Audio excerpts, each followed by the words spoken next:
Assalamualaikum warahmatullahi wabarakatuh. Bismillahirrahmanirrahim. Alhamdulillahirabbil alamin. Wassalatu wassalamu ala asrofil anbiya'i wal mursalin sayyidina Muhammadin wa ala alihi wa sahbihi ajmain. Rabbis rohli sodri wa yassirli amri wahlul uqdatam min lisani yafqahu qawli. Anak-anakku peserta syiar Ramadan SMK Wahid Hasim yang insya Allah semuanya soleh solihah. Pertama-tama marilah kita panjatkan puja dan puji syukur kehadirat Allah Subhanahu wa Ta'ala yang telah melimpahkan rahmat, taufik serta hidayahnya kepada kita sehingga kita dapat melaksanakan acara syiar Ramadan secara online dalam keadaan sehat walafiat. Sholawat dan salam tak lupa pula kita panjatkan keharibaan junjungan kita Habibullah Muhammad SAW. Karena berkat beliaulah kita dapat merasakan nikmatnya iman dan Islam. Anak-anakku, hari ini materi kita tentang tauhid, yaitu tentang beberapa hal yang penting dalam tauhid. Yang pertama, membicarakan zat Allah Ta'ala melalui akal atau rasio. Kalau misalkan kita bicara masalah zat Allah dengan menggunakan akal atau rasio, kita tidak akan bisa. Karena apa? Karena akal manusia itu terbatas. Jadi kalau membicarakan masalah zat, kita tidak akan bisa.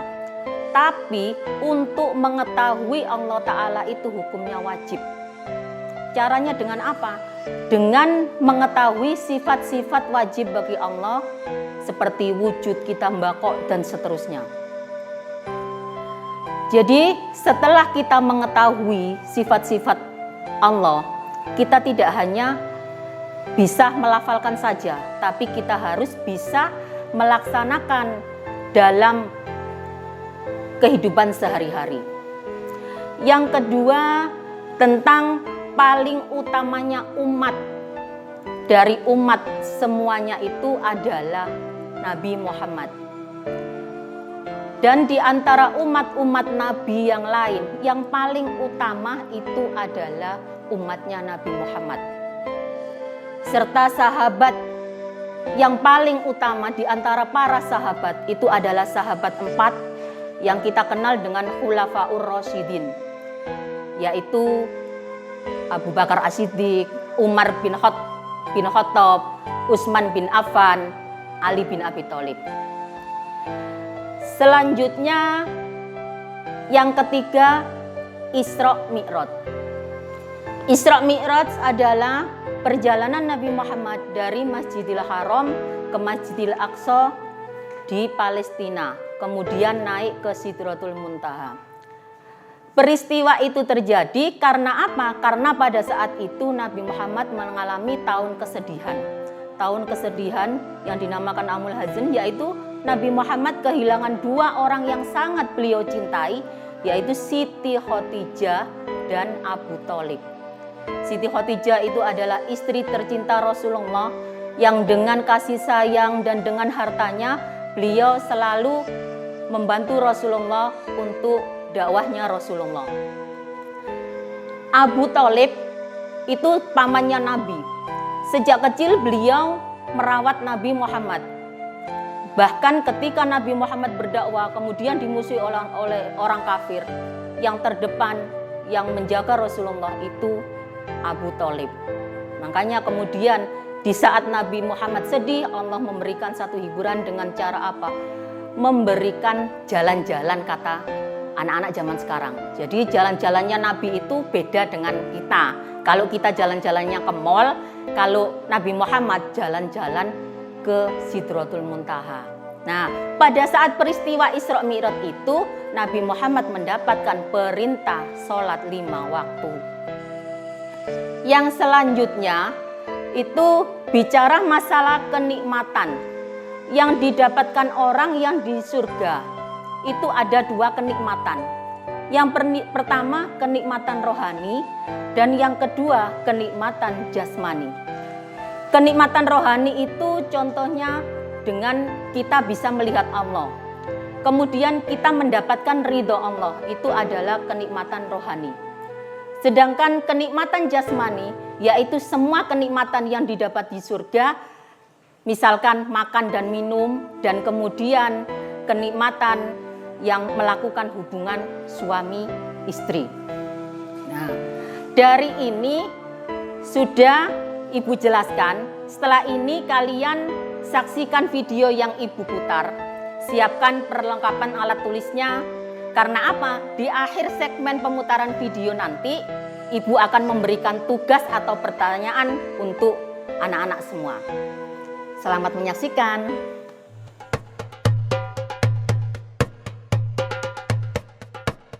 Nabi Ibrahim adalah putra dari Azar. Ia dilahirkan di wilayah kerajaan Babilonia yang saat itu diperintah oleh raja bernama Namrud. Namrud adalah raja yang sangat sombong. Raja Namrud juga dikenal sangat kejam kepada siapa saja yang berani menentang kekuasaan dan perintahnya. Pada suatu malam, Namrud bermimpi melihat seorang anak laki-laki yang memasuki kamarnya dan mengambil mahkotanya. Keesokan harinya, ia memanggil peramal yang sangat terkenal untuk mengartikan mimpinya tersebut. Peramal lalu mengartikan bahwa anak yang hadir dalam mimpinya tersebut kelak suatu saat akan meruntuhkan kerajaannya. Namrud pun marah mendengar hal itu. Ia memerintahkan prajuritnya agar membunuh setiap bayi laki-laki yang dilahirkan.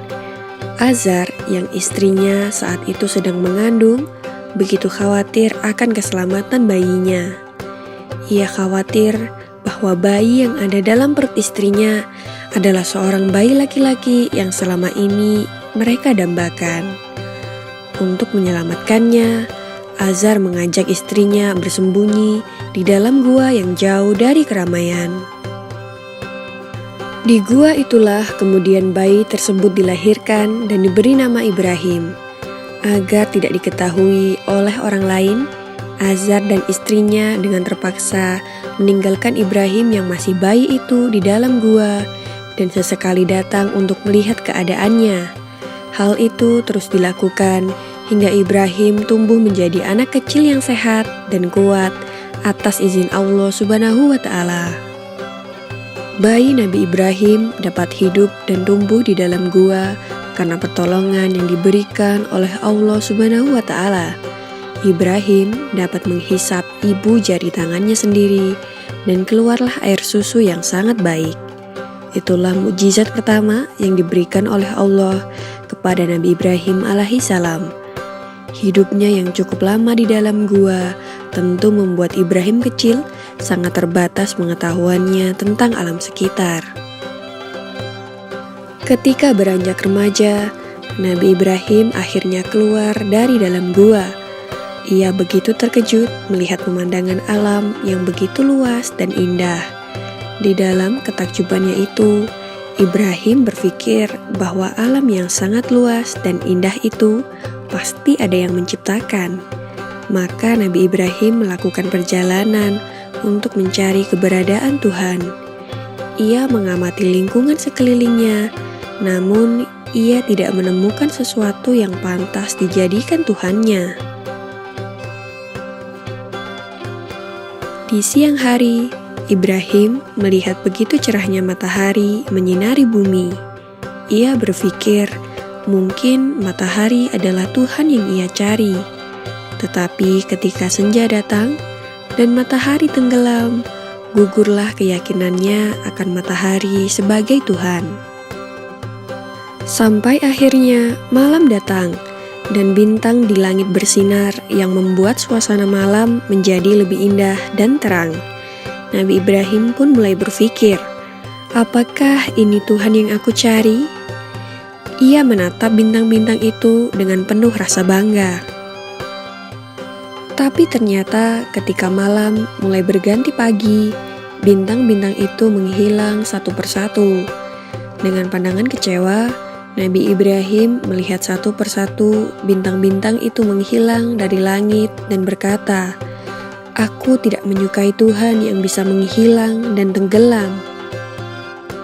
Memasuki malam berikutnya, bulan muncul dan memancarkan cahayanya yang terang. Nabi Ibrahim menduga dan berkata, "Inikah Tuhan yang aku cari?" Maka ketika pagi datang, bulan hilang tanpa alasan seperti yang terjadi pada matahari dan bintang. Nabi Ibrahim pun berpikir, pasti ada kekuatan yang maha besar untuk menggerakkan dan menghidupkan semua yang ada.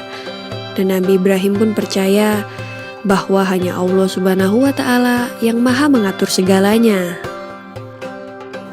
Nah, anak-anak, setelah kalian menyaksikan video tadi, maka sekarang sebagai tugas tauhid kita pada hari ini, kalian membuat rangkuman atau resume dengan bahasa kalian sendiri tentang video yang Ibu putar tadi, yaitu tentang Nabi Ibrahim mencari Tuhan. Untuk tugas yang kedua, coba sebutkan hikmah apa yang bisa kita ambil dari pelajaran kita hari ini tentang tauhid. Nah, anak-anakku sekalian, kurasa sudah cukup pelajaran tauhid kita hari ini. Mudah-mudahan kita dikasih Allah kesehatan sehingga kita bisa melaksanakan puasa sampai akhir Ramadan nanti dan kemudian kita bisa kembali ke fitrah. Akhirul kalam, wabillahi taufiq wal hidayah war ridha wal inayah. Assalamualaikum warahmatullahi wabarakatuh.